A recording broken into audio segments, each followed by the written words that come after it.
I am spellbound to see all this beautiful expression of your love. Such attention and creativity. I must be the luckiest guru.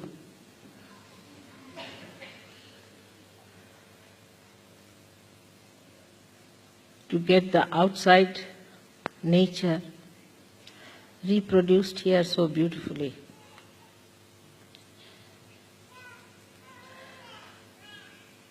After seeing this,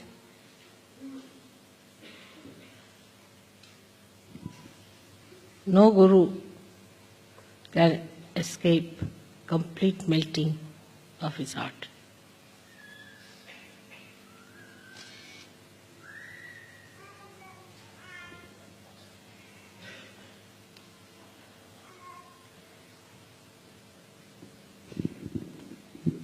Actually,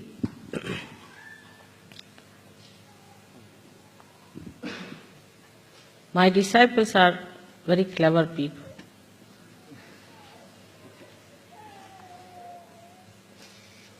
They can neutralize any guru.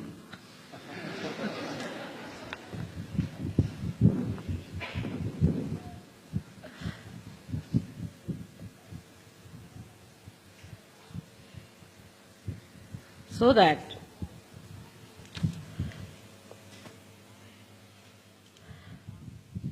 Guru's staff, which is used for disciplining the disciple, also melts away into a lotus.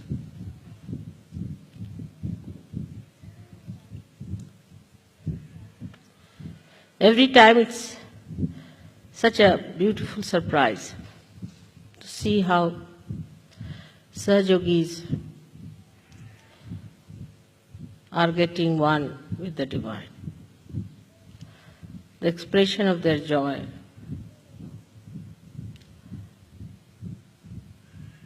the conception of the Divine.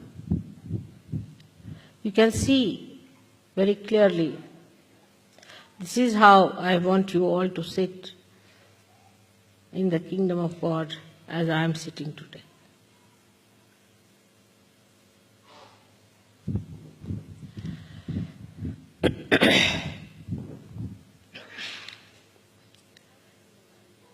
We have to realize that we are now the part and parcel of that cosmic consciousness itself, the Brahma, the one that creates, which coordinates, which plans into all the details, and the one that loves through its creation, through its expression, is that cosmic consciousness. We are not only in it, but we can handle it.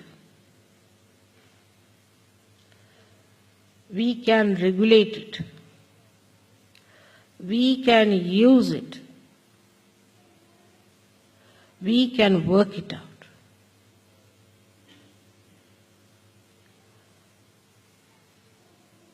This is the state when we are in.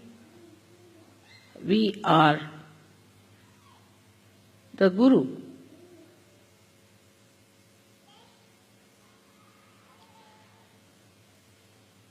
Guru means a thing which is higher than the gravity of the earth, or stronger than the gravity of the earth.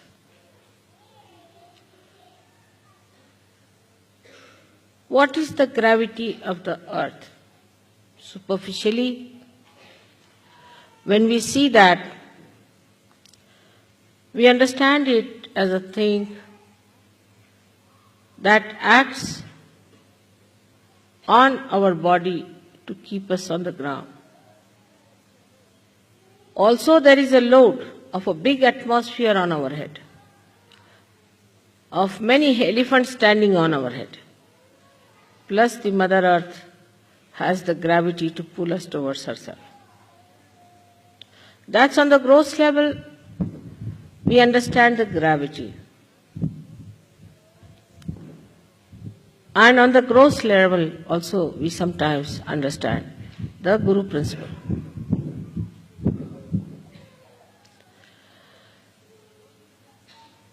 On the gross level, we think a good Guru is that person who just attracts you towards himself. Bodily attraction. Or maybe other attractions.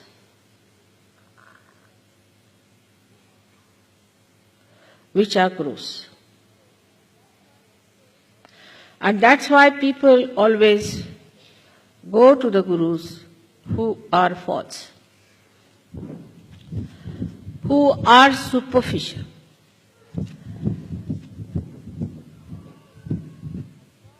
But the one who is above the gravity of the Mother Earth,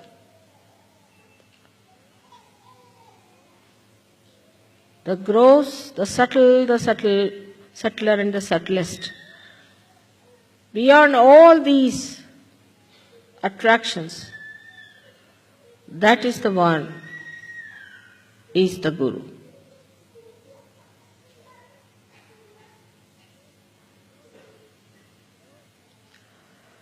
So, in the very gross way, we see that normally people are attracted towards other through the body element.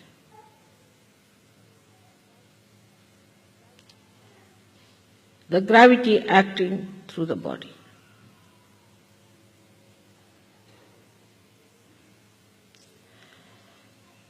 A guru who looks like a cinema actor was very much appreciated. They cannot see the totality of beauty, but just one aspect. The earlier gurus who came as false gurus used to paint their faces even in India. Or they would go to special decorators who would make their hair look like Shankara's jatas, and eyes were painted with big black coal up to this, and the whole body was covered with funny type of a powder. Or they would wear a kashaya, a cloth that was given a color of saffron without using the saffron. In 2 rupees you can get that. And people would be attracted towards such a person. They would carry an elephant. To sit on an elephant, even to add to the propensity of the superficial gravity, and walk on the streets. And people would bow to them and give them whatever they wanted.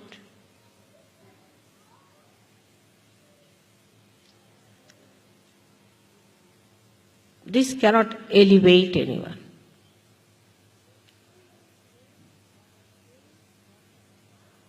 Any body attraction can enslave you, cannot give you freedom.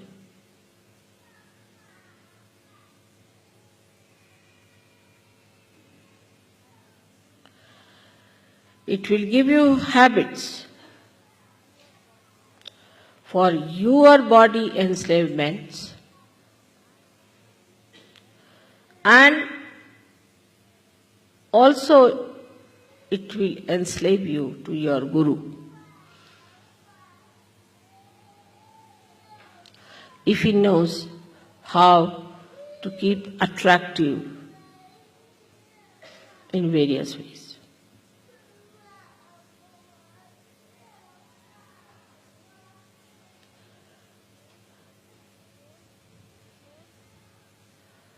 The whole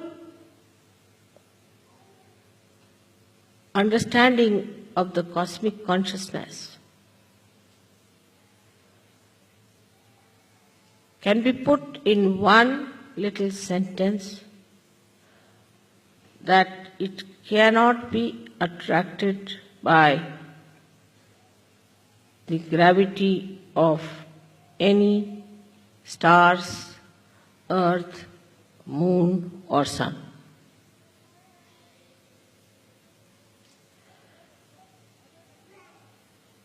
The other attractions one has from the Mother Earth are all for food, greed, lust, materialism at its worst. It comes from matter. All that comes from matter. Once you start getting used to it, you become a slave and not a guru. So the first attempt should be for anybody to be a good guru is to get over material attraction. In a subtler way, we can see it happens like this. A lady or a gentleman buys an ashram in Sahaja Yoga. And the Sahaja Yogis start living in that ashram.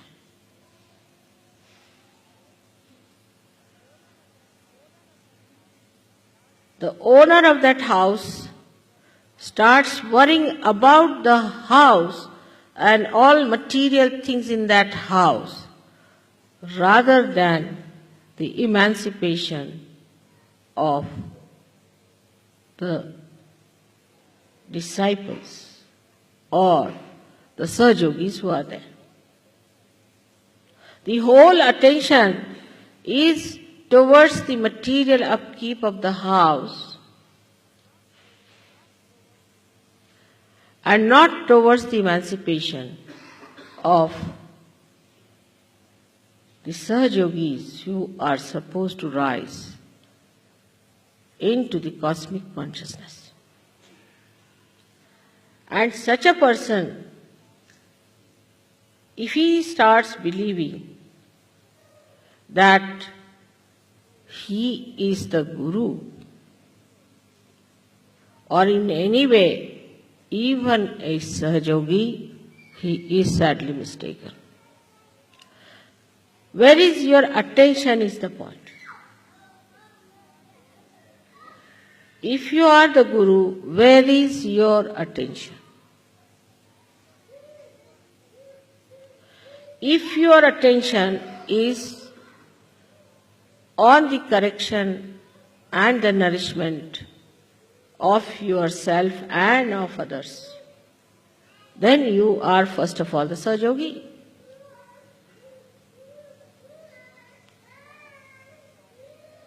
And once you rise above the gravitational force of materialism, then you could be called as the guru.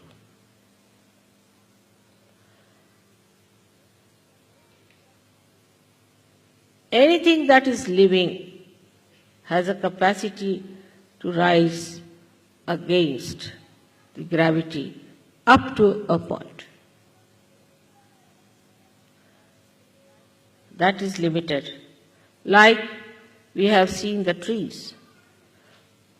They come out of the Mother Earth and grow upward, up to a limited space.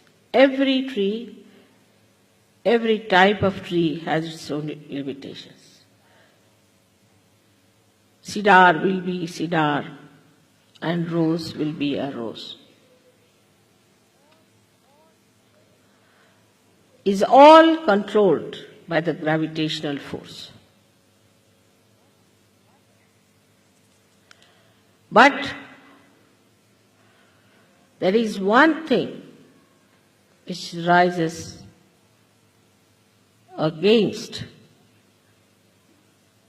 the gravitational force, which has no limits, and that is your Kundalini. It cannot be controlled by the gravitational force unless and until you want it to be controlled.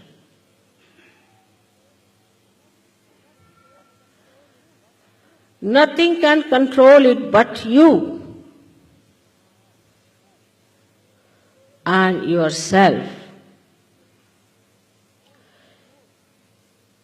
can control it. So as soon as you become in charge of your Kundalini, you have crossed one step forward, that you have overcome the force, that is the gravitational force.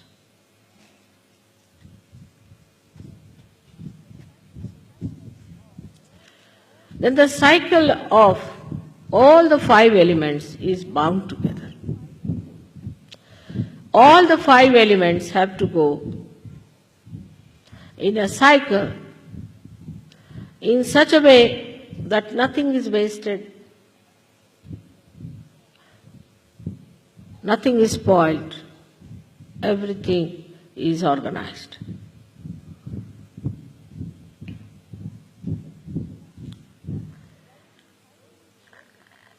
But the cycle is broken only by the awakening of the Kundalini.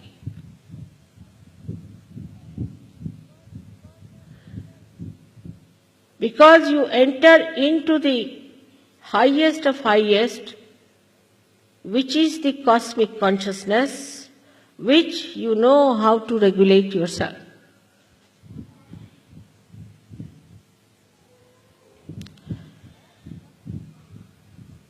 That cosmic consciousness is the Param Tattva, is the principle of all the principles, controls all the principles. So it controls also the principles of all these 5 elements.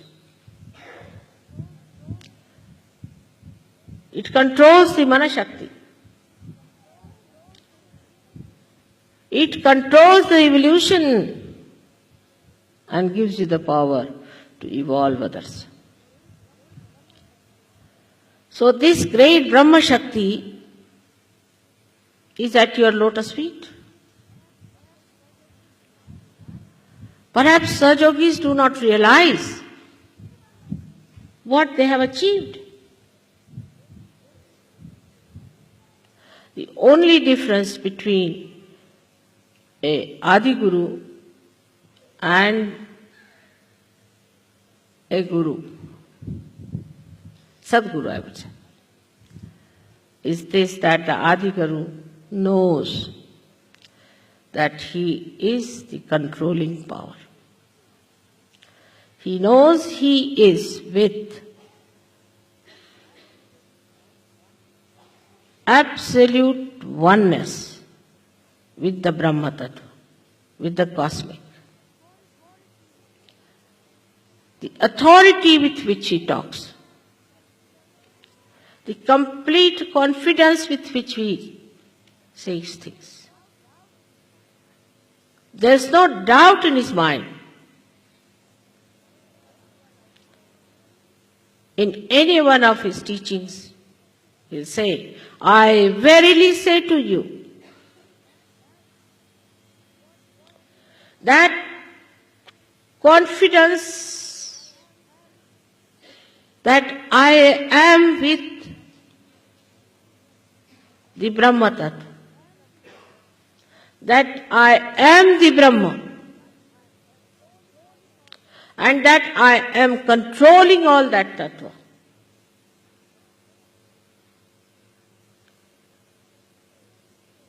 makes him a prophet. Because whatever he says, prophesizes, is the truth. Whatever he says about the past is the truth. And he knows that. He has no doubts.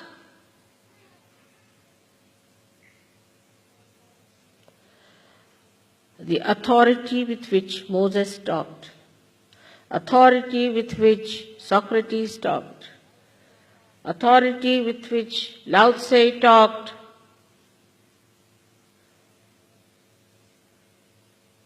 all these great Adi-Gurus,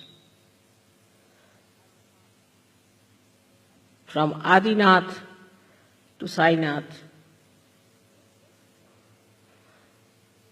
they didn't say, if you do this way will be good or that way would be good. No, this is what it is, you better do it.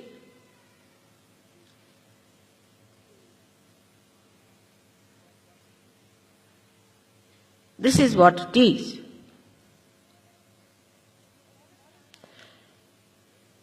But in modern times, those gurus may not work out. That's why a mother had to come.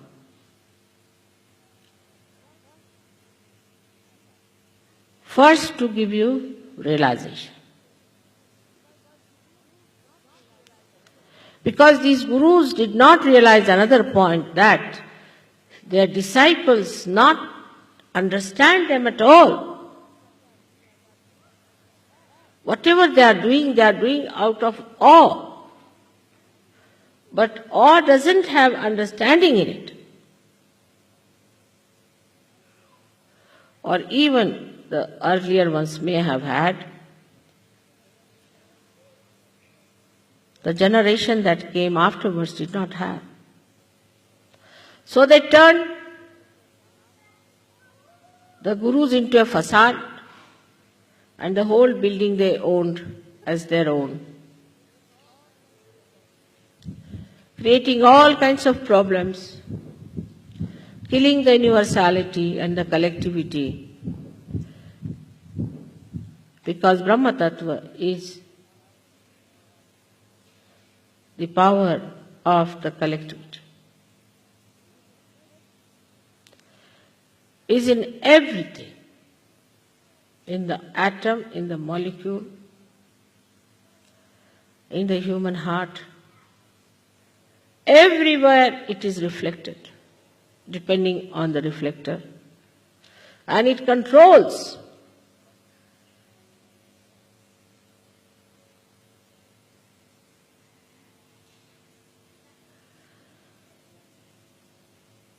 this understanding they had.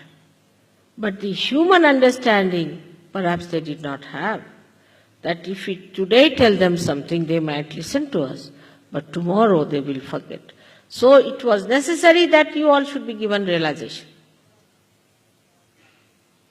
Otherwise, also without realization, what's the use? What's the use of talking to people about the colors, those who don't have eyes? So realization has to be given. But it should not be done with diffidence.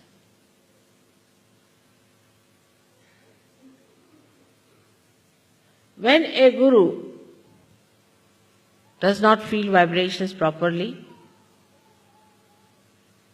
he becomes definite about giving realization. But even when he feels it clearly, he will not say things with authority. Authority by any chance does not mean aggressiveness. Authority is because you have it, that's why you express it. Like this light is now shining on my face. It is shining, it's not aggressive. Because that's the quality it has got, that it has to shine, so it is shining. In the same way, a guru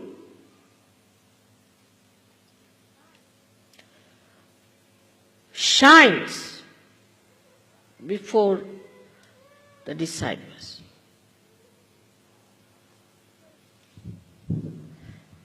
It's very easy to understand this word shine.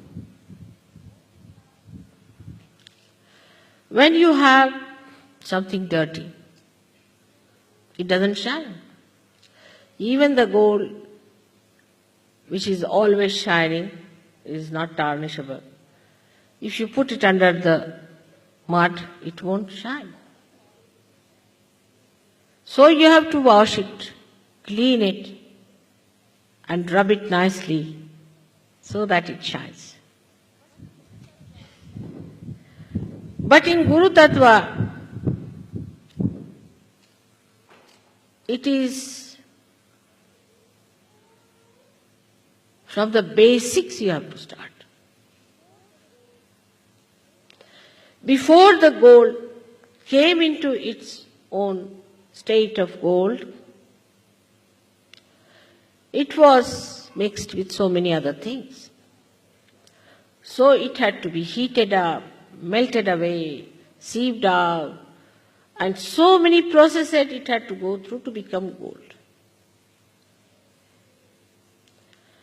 So when you become Sahajogis, you have become gold. Now the second job is to keep this gold shining. And third would be to get a part in the crown of your mother so that you can never be tarnished.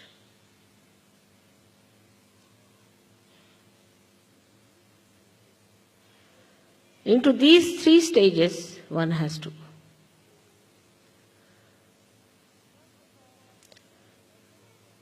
First of all, to judge yourself, to be a guru, you have to have a gravity of your own,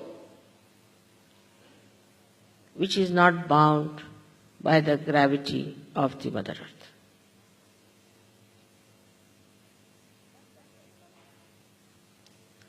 That's the minimum of minimum.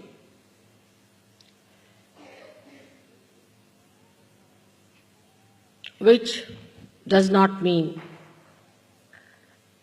you wear outside the kashaya, the dress that suggests that you are a sannyasi. But from inside, you should be a sannyasi. Now a sannyasi who is inside a sannyasi will have a big bank balance maybe, but will know nothing about it. Will be very indifferent and any day willing to part with it. A sannyasi has to be a person above lust. Should not know what is a lust is.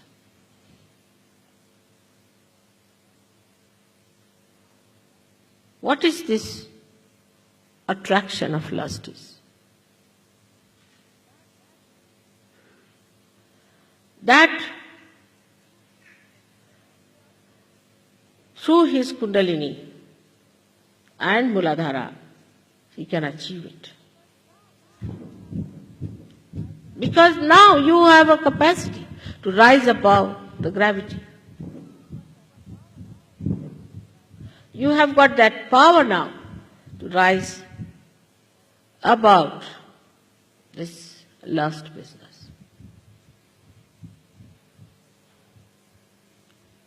where your attention gets absolutely ruined.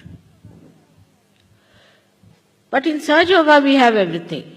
Like on Indian streets you'll find the most modern car, a Rolls Royce, Mercedes, as well as you can find a bullock cart, and also lots of cows and buffaloes, everything there. In the same way, I think in Sahaja Yoga we have all kinds. We have some people who are very great.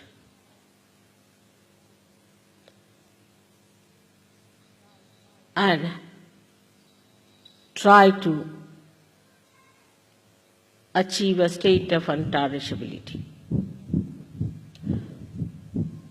Put their attention to it, work it out. But we also have people who are absolutely useless things, just hanging on to Sahaja Yoga, to use Sahaja Yoga for their own popularity maybe, for their own gains. I don't know for what.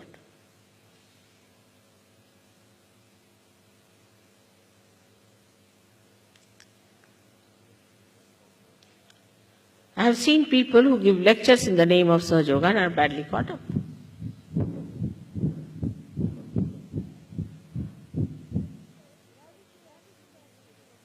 There is that gravity acting in you, remember that. The gravity of the Mother Earth. Some sort of a gravity, which should be located. But some of them are nothing but worms. They cannot go higher. And the outsiders see those worms only and try to say that Sahaja Yoga is no good.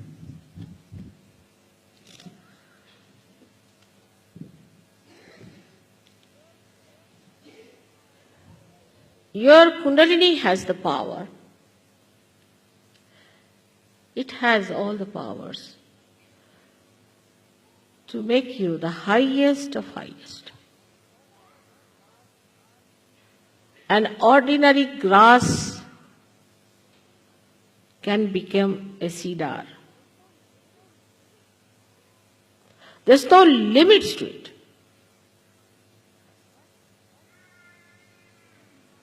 But you must have confidence in yourself and confidence in Sahaja Yoga. If you don't have confidence in yourself or in Sahaja Yoga, nothing can work it out.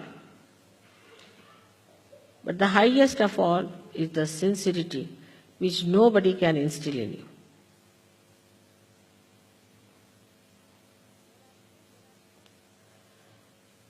There are so many descriptions of a guru, how a Sadguru should be. Not in the West, I didn't see that, because I think they never believed in gurus, but they have lots of gurus. Like Pope is another horrible fake guru sitting here. Then we have another one, Bishop of Canterbury, sitting there. All of them are false gurus. Know nothing about Kundalini, don't know anything Brahma. And they just want to denounce Indian ideas, not because they are Indian, but because if Sahaja Yoga is established, they will lose all their earnings. From where will they get their money and their crowns? So they want to propound that they are the solution, achieving nothing, spoiling the name of Christ, saying all kinds of things against him, stupidly, without knowing the divine. Then we have many in the Islam. Horrible people, just the opposite of Muhammad Sahib, doing all wrong things in the name of Muhammad Sahib. It's something like one can understand that a thief has to become an impostor, to behave like a king to show that he is not a thief and to have his thieving done. This is how they are, all of them. Right from India, we have many Brahmins of the same category. This priesthood has to go. Wherever there is a priest, no, it's a mafia. It's a sophisticated mafia.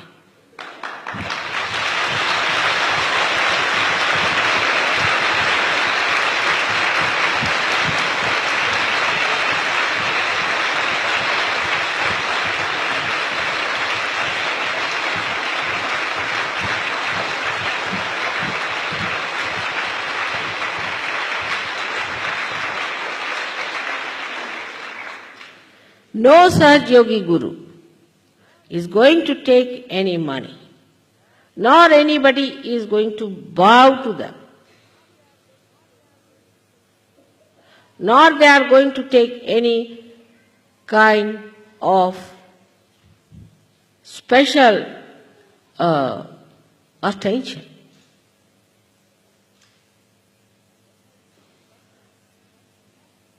In the sense, in one place, we had an ashram where the Guru and the Guruvi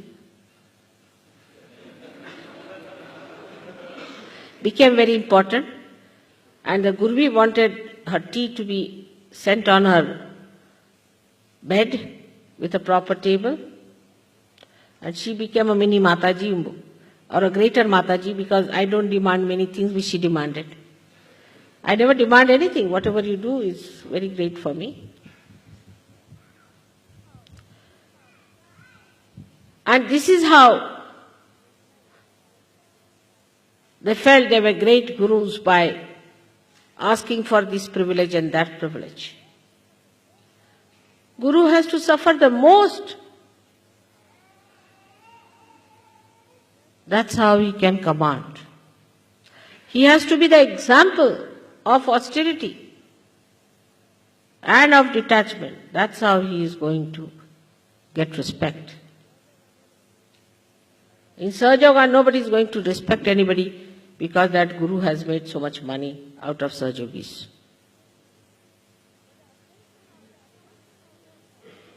But the attention on money itself of Sahaja Yogis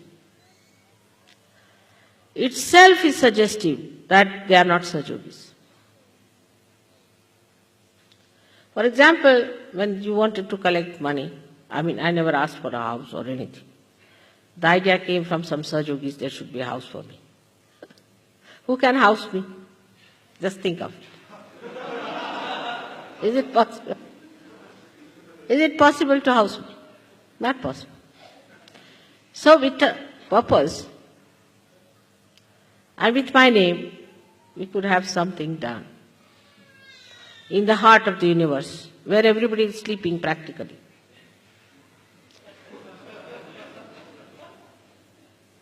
We had to do something dynamic there. And I heard that some stupid people started arguing on that. That's again the sign of not understanding. If Mother has said yes, she would not do it for no reason.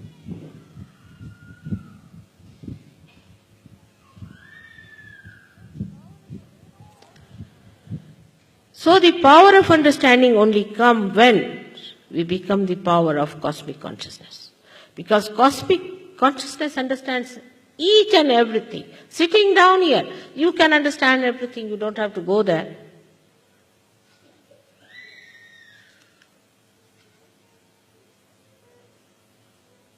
Everything. And because your mother is a Mahamaya, it may not show, but it will expose one day.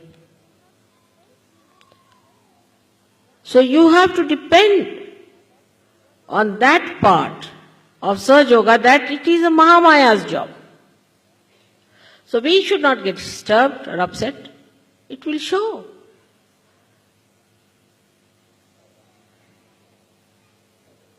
So you are doubly blessed. First of all, you got your realization, which they say is the hardest of hardest thing to get. You have overcome the gravity. And secondly, your mother is the mother of all the Adi Gurus. She is the one who taught all the Adi Gurus. She created the Adi Gurus, and she'll create out of you the Adi Gurus.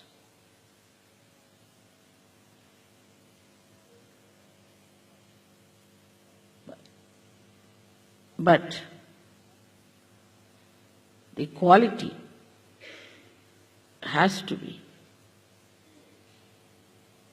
of gold. The Guru has to himself accept all the challenges, everything, to go through it, to work it out, to cleanse himself, to see for himself how far he has reached. He has not just to depend on some certificates of few people. It's not artificiality. It is not falsehood. It is reality. And when you come to reality, you must know that you have to be satisfied about yourself. Then comes the confidence. That's how the authority comes in. That you are sure of yourself that whatever you are doing is the reality. Reality and nothing else.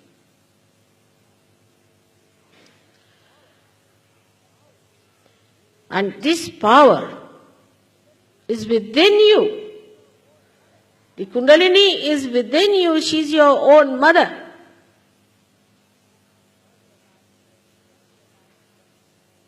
All your life you are wasted in doing all kinds of things. People have gone into lots of penances, doing anti-culture, great jobs of ruining themselves and destroying themselves. What did they get? Then they started another sort.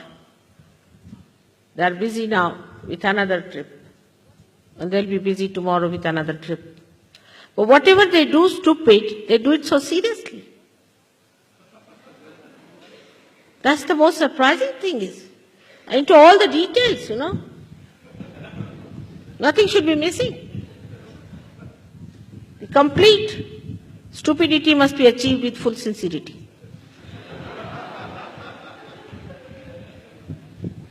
That surprises me the most. And then what confidence? If you ask me, why did you do it? He said, what's wrong? You are amazed. There should be a new word rather than bumptiousness for this kind of thing. That you cut your nose, and when the doctor asks you, why did you cut it, is what's wrong? I've done it well, better than you could do. This is how human nature is. That's stupid. But when it comes to reality, how are you? Devastatingly, we work out our destruction, our construction, and our ascent. Do we do it that assiduously, with that caution, with that care, with that detailed understanding?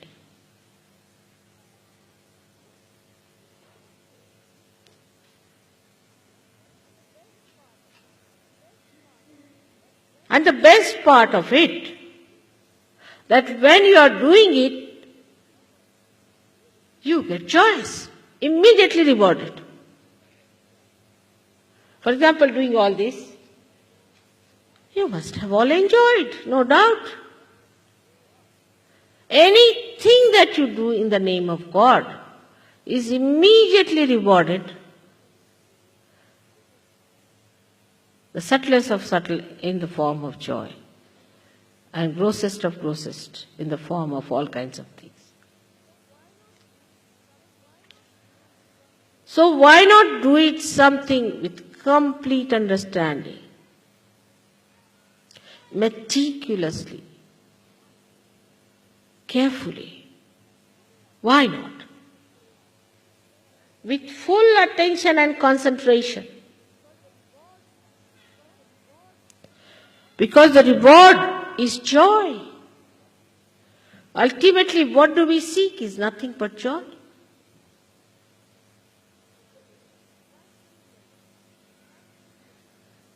Rationally we understand, but not from the heart. It doesn't go in the heart easily. Now people are saying, Mother, open my heart. How am I to open it? Just tell me. One has to go for an open heart surgery, I think, the way things are. To open your heart, the Guru has to be generous.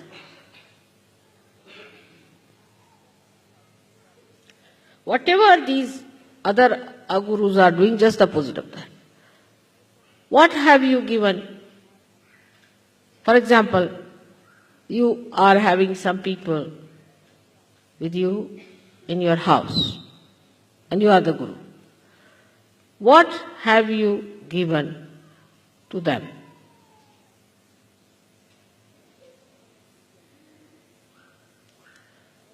On material level, let us say. Then on physical level, have you ever massaged their head? I have massaged so many people's head. At least 50% of you had that.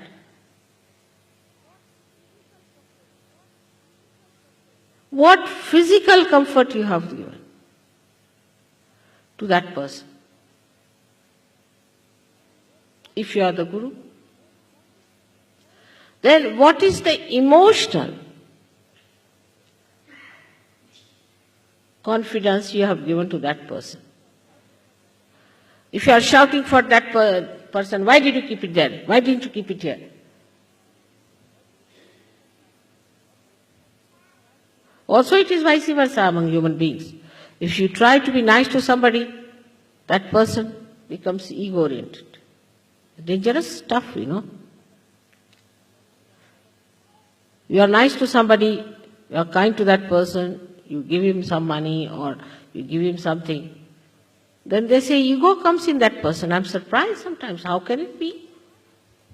But it happens. I mean, I have been victim of such a nonsense. That people had to say, Mother, you spoiled that person. Just don't know, how can I spoil?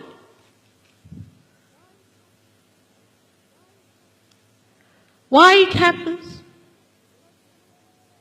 Because human beings have another great quality.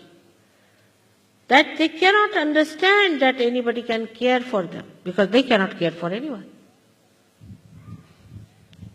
Anybody cares for them, they become egoistical.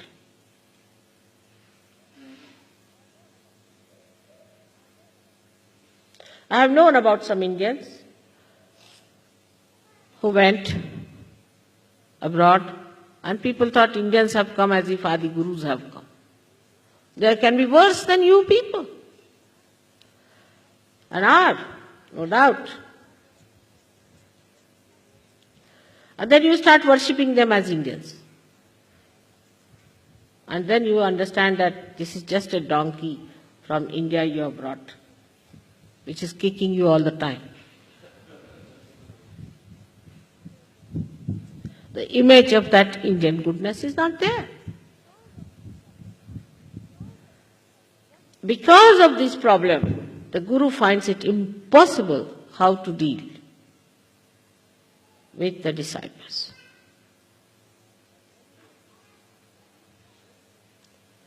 But there is a solution. Leave it to your mother. And I'll put them right.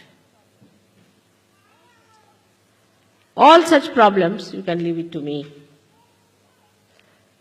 When people try to take advantage of you or take to ego, tell them, now I'm going to leave it to mother, I'm not going to look after you anymore. That will settle them right. They do not know that this cosmic consciousness is also very mischievous.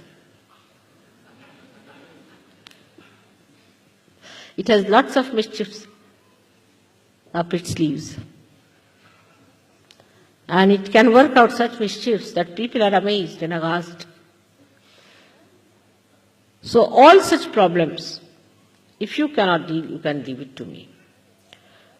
And another one is to their Kundalini, to tell them that they are catching on this or catching on that. It's your duty to tell them that you are catching on your ego. Better be corrected. Now, all of you can become gurus. Every one of you can become gurus. And can develop that great capacity to be one with that cosmic consciousness,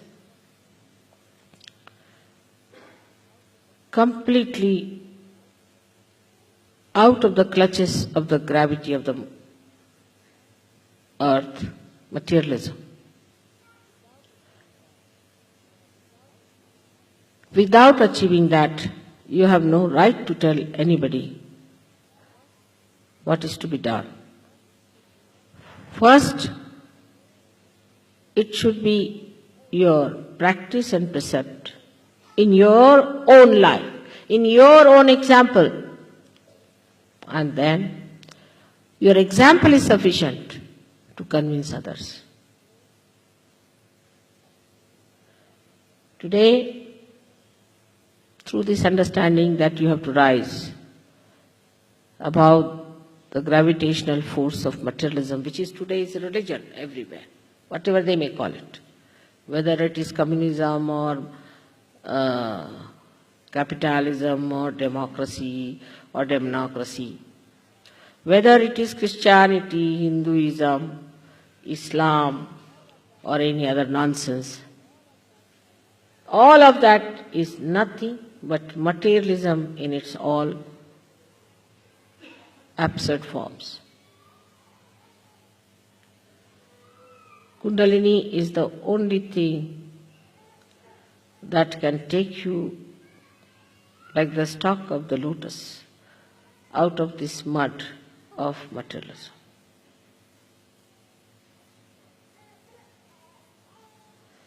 And that is what one has to achieve, especially in the West.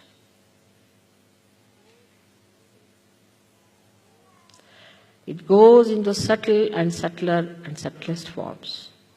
So be on the lookout, and ultimately it expresses itself as ego. All materialists are egoistical, racist.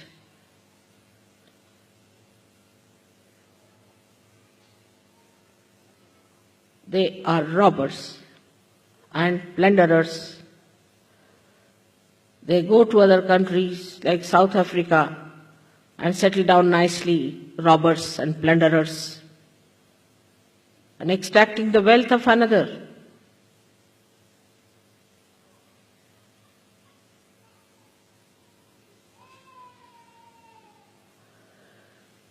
All this can become very sophisticated and beautified. We have to fight that, but to fight that we have to get out of it completely. Otherwise we cannot fight it when we are in it. So all of us should try to get out of it fully. It does not mean that you should all take out your clothes and say that we have given up everything. That's another style it has started now. It means that you respect all that is beautiful. You respect all that is good. But you are not dominated by anything. You are not in the clutches of anything.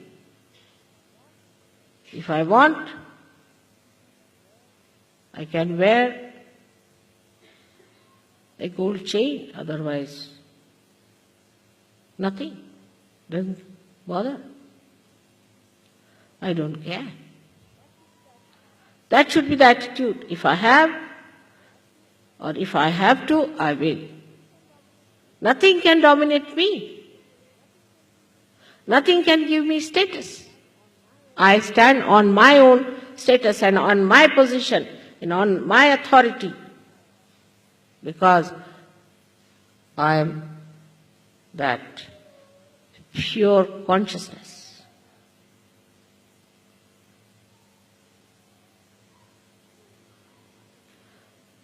Nothing can spoil me. Nothing can bring me down. Nothing can bow me. I cannot make anyone dominated by me either.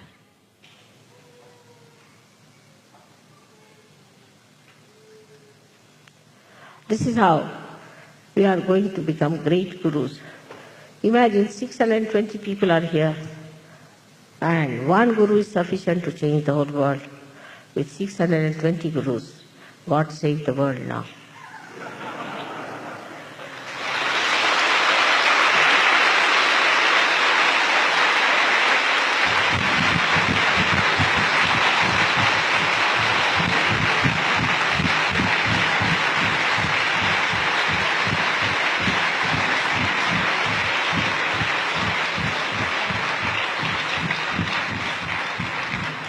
There's a beautiful saying of Adi Shankaracharya, Tat Nishkala, about Brahma Tattva. I am that Brahma. On that. If you have, let me see. That's the best way to understand what you are. Just bring it. Very famous. Have you got it? No, not that. Another. Just bring it. Have you bought the book? Can you bring the book to Srimataji?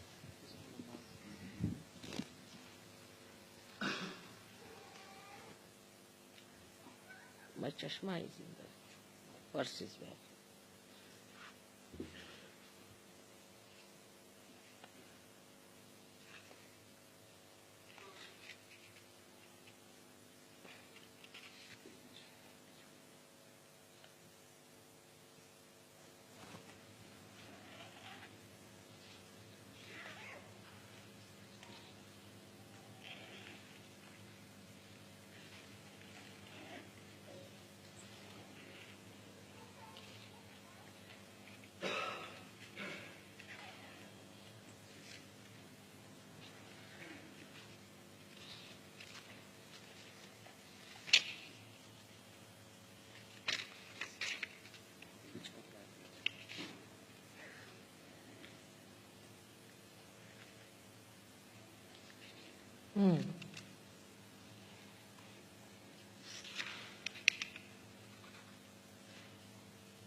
This is the one.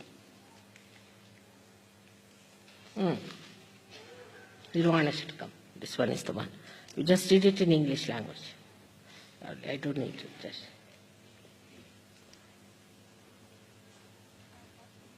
When you have got your nirvana, what happens to you? It says,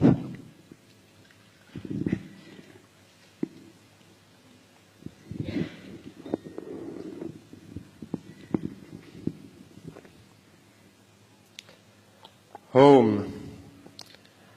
I'm neither the mind, intelligence, ego, nor chitta, neither the ears nor the tongue, nor the senses of smell and sight, neither ether nor air, nor fire, nor water, nor earth. I am eternal bliss and awareness. I'm Shiva, I'm Shiva. I'm neither the prana, nor the 5 vital breaths, neither the 7 elements of the body, nor its 5 seats, nor hands, nor feet, nor tongue, nor other organs of action. I'm eternal bliss and awareness. I'm Shiva, I'm Shiva.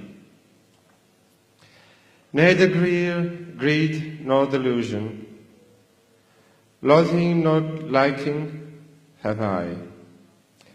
Nothing of pride or ego, of dharma or liberation, neither desire of the mind, nor object for its desiring. I'm eternal bliss and awareness. I'm Shiva, I'm Shiva.